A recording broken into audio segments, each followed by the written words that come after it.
کہ یہ انداز اختیار کرو کہ تباہ ہو جاؤ گے. اسے پوچھا جاتا ہے کیوں کہتے ہو, وہ کیوں کا جواب دیتا ہے.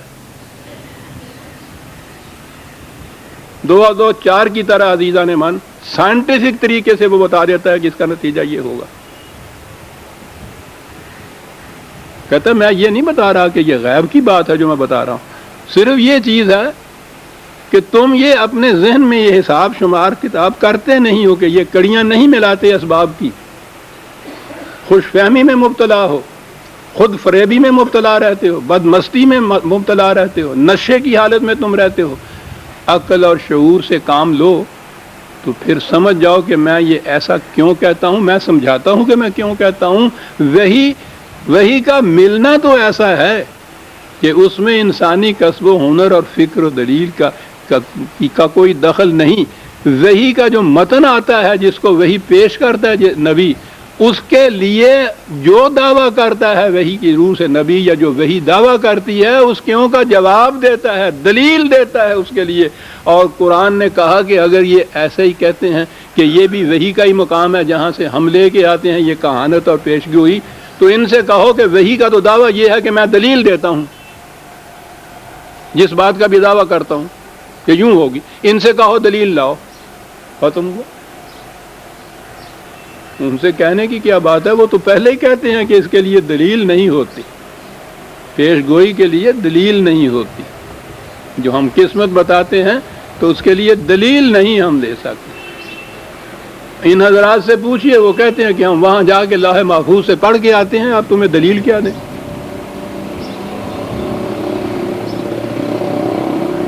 جو کہیے کہ صاحب ہمیں بتا دیجئے یہ کیسے ہوتا, کہنے کا یہ بتانے کی چیز. ذوق این بادہ نہ دانی با خدا تا نہ چشی. تم مجھے کہتے ہو کہ میں یہ کہتا ہوں کہ شراب سے نشہ ہوتا ہے, تم کہتے ہو بتاؤ نشہ کیا ہوتا ہے. وہ تو جو پیے گا اسے ہی پتہ چلے گا نشہ کیا ہوتا ہے. آپ نے غور کیا کہ کتنی بڑی چیز قرآن نے کہہ دی ہے یہ 2 لفظوں میں. وحی میں اور انسانی دعاوی میں جو وحی کے بغیر کیے جاتے ہیں, بنیادی فرق یہ بتا دیا کہ انٹیوشن, آج کی اصطلاح میں انٹیوشن یا وجدان یا ندائے سروش یا جس چیز کو بھی آپ پیشین گوئیاں کہتے ہیں, قسمت کا حال بتانے والے ہیں, وہ جو دعویٰ کرتے ہیں اپنے دعوے کے لیے دلیل نہیں کوئی لا سکتے کہ ہم ایسا کیوں کہتے ہیں. وہی جو دعویٰ کرتا ہے دلیل دیتا ہے کہ میں ایسا کیوں کہتا ہوں. صاحب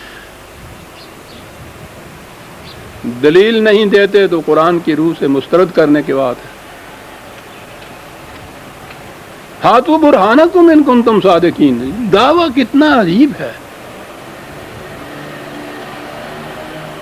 سچے ہو اگر تم اپنے دعوے میں, جیسا میں کرتا ہوں, لاؤ دلیل لاؤ اپنی. فیصلہ کن قول فیصل دلیل ہے قرآن کی روح سے وہی کی. ہاتھوں برہانکم ان کنتم صادقین. برہان لاتا ہوں. یہ جو پیش کرتے ہیں یہ پہلے ہی کہتے ہیں کہ اس کے لیے برہان اور دلیل جو ہے, سلطان جو ہے, یہ نہیں ہے. یہ تو یہ علم ہے خدا کی طرف سے ہمیں آتا ہے. تو آپ نے غور فرمایا جو میں نے عرض کیا تھا کہ یوں بظاہر نظر آتا ہے کہ یہاں اس کا کوئی ربط نہیں ہے. یہ جو آگے بات کہی گئی ہے, عزیزان من کیا پوچھتے ہیں کہ کیا ربط نہیں. وہ تو اتنی عظیم بات کہہ گیا ہے, ایک ابدی حقیقت بیان کر گیا ہے. وہی اور یہ جو مدعیان ہیں اسی قسم کی چیزیں بتانے والے, ان دونوں کے درمیان اتنا بڑا بنیادی فرق بتا گیا ہے اس کے اندر کہ وہی جو دعویٰ کرتا ہے اس دعوے کی تائید میں دلیل پیش کرتا ہے. یہ جو دعوی کرتے ہیں اس قسم کے, ان سے پوچھئے, یہ پہلے ہی کہہ دیتے ہیں کہ اس کے لیے دلیل نہیں دی جا سکتی, کیوں کا جواب نہیں دیا جا سکتا تھا. سن لیا آپ نے. پھر بات تو اس کہانت کی تھی. آپ کے ہاں یہ کشف اور الہام اور تروش, پیشین گوئیاں, غیب کی باتیں اور تقدیر اور قسمت بتانے والے سب اس کے اندر آ جاتے ہیں. دعوی ان کی بھی یہ ہے کہ جو ہم کہتے ہیں اس کے لیے ہماری اپنی فکر کی یہ تراشیدہ بات نہیں ہے, غیب سے یہ چیزیں آتی ہیں. وہ کہتے ہیں نبی کو بھی کہ تم بھی تو کہتے ہو کہ غیب سے آتی ہیں. کہا کہ دونوں میں فرق ہے, آؤ تمہیں بتاؤں. میں جو کہتا ہوں کہ غیب سے ملی ہے اس کیوں کا جواب دیتا ہوں کہ کیوں ایسا ہوگا. تم پہلے یہ کہتے ہو کہ ہم کیوں کا جواب نہیں دے سکتے. اور یہ اس زمانے کی کہانت کی بات ہی نہیں ہوئی، قیامت تک کے لیے یہ بات ہو گئی. جسے آپ انٹیوشن یا وجدانی علم کہتے ہیں، یہ پیشین گوئیاں کرنے والے، یہ کشف اور الہام، اور یہ کہتے ہیں قرآن کی روح سے، یہ تمام دعوی باطل ہے، قرآن کے خلاف جاتے ہیں. وہی کو اگر دلیل پیش کرتے ہو تائید میں کہ یہ بھی تو علم ایسا ہے جس میں انسان کی فکر کا دخل نہیں، اس نے کہا کہ یہ ٹھیک ہے. پھر میں دوہرا دوں، ذریعہ علم کے روح سے ایسا ہے جو میں کہتا ہوں، نبی یہ کہتا ہے کہ اسے پھر تم دیکھو، میں دلیل پیش کرتا ہوں اس کے لیے. تو یہ جو معیار ہوا اس کے لیے، قول فیصل ہوا اس چیز کے، کسی چیز کے جانچنے کے لیے جو دعویٰ کوئی کرتا ہے، وہ دلیل ہے. اور دلیل بھی سلطان مبین ہونی چاہیے، خود روشن دوسری چیز کو روشن کرنے والی دلیل اتنی واضح، مبہم نہیں ہونی چاہیے، ابہام نہیں اس کے اندر ہونا چاہیے. پیشین گوئیوں کا تو مدار ہی ابہام پہ ہوتا ہے. اس کے بعد ان کے جو پیرا اور معتقدین ہوتے ہیں، جب ان سے کہو کہ صاحب یہ تو یہ کہا تھا انہوں نے اور یہ نکلا، کہنے لگے تم سمجھے نہیں، کہا یہ تھا، اس کے معنی یہ تھے. وہ اتنا مبہم ہوتا ہے.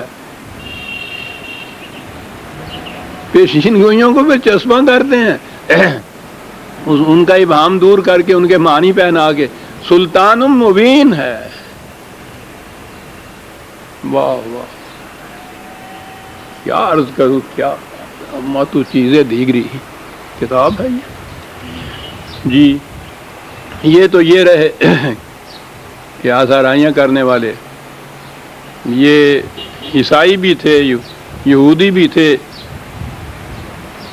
یہ پہلی چیز جو ہے، یہ یہودی اور یہ قریش، یہ ان دونوں کے ہاں مشترک تھی. یہودیوں کے ہاں میں نے عرض کیا نا کہ ان کے جو معبد تھے، ان کے ہاں ٹیمپل مندر، ان کے ہاں یہ نبی ہوتے تھے پیشین گوئیاں کرنے والے. قریش کے ہاں یہ کاہن ہوتے تھے. وہ ہوا. اب عیسائی آ گئے، کہنے لگے ان کی دیکھیے، کہتے ہیں کہ خدا کے ہاں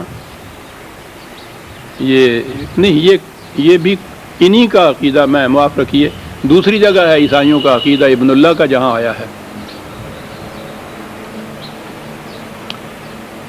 یہ ان مذاہب میں یہ بھی چیز تھی، خدا کی بیٹیاں جن کو کہتے تھے. دیوتا بھی ہوتے تھے اور دیویاں بھی ہوتی تھیں. ان کے ہاں بھی وہ فرشتوں کو خدا کی بیٹیاں بھی کہتے تھے. یہ تصور تھا فرشتوں کا، اس قسم کی مخلوق کا ان کے ہاں. تو لیکن انہیں وہ بیٹیاں کہتے تھے، وہ دیویوں کی طرح سے ہی وہ مانتے تھے. عربوں کے ہاں بھی یہ جو ان کے بت تھے، ان میں یہ بیٹیوں یا یہ سے مؤنث کہتے ہیں نا، وہ بھی ان کے ہاں یہ تھے، وہ انہیں خدا کی بیٹیاں مانتے تھے. کہنے لگے کہ یہ دیکھیے وہ خدا کی بیٹیاں.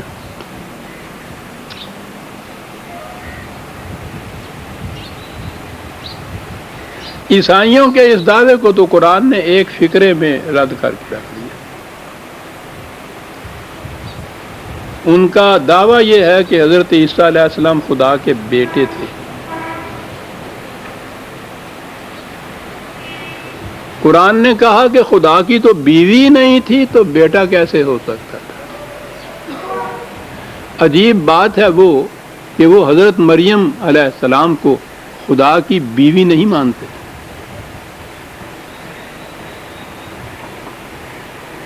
اور قرآن نے یہ کہا کہ اب دیکھا کہ دلیل کتنی محکم ہے کہ یہ اولاد بیٹا ہو بیٹی ہو، اولاد تو ہو ہی نہیں سکتی جب تک کہ مرد اور عورت، مؤنث اور مذکر کا اختلاط نہ ہو. تو تم خود مانتے ہو کہ خدا کی بیوی تو نہیں ہے، تو جس کی بیوی نہیں ہے اس کا بیٹا کیسے ہو سکتا ہے؟ 4 فکروں کے اندر ساری بات کاٹ کے رکھ دی اور انہی کے اوپر برسا دی کہ تم بھی مریم علیہ السلام کو خدا کی بیوی تو نہیں مانتے نا. تو بیوی تو ہے نہیں. ہم تو نہ اولاد مانتے ہیں نہ بیوی مانتے ہیں، لیکن تم اولاد مانتے ہو تو بیوی تو نہیں مانتے نا تم بھی کہ خدا کی کوئی ہے. تو کہا کہ جس کی بیوی نہیں ہے اس کے یہاں بیٹا کیسے ہو جائے گا. آپ نے غور کیا، سائنٹیفک دلیل ہے.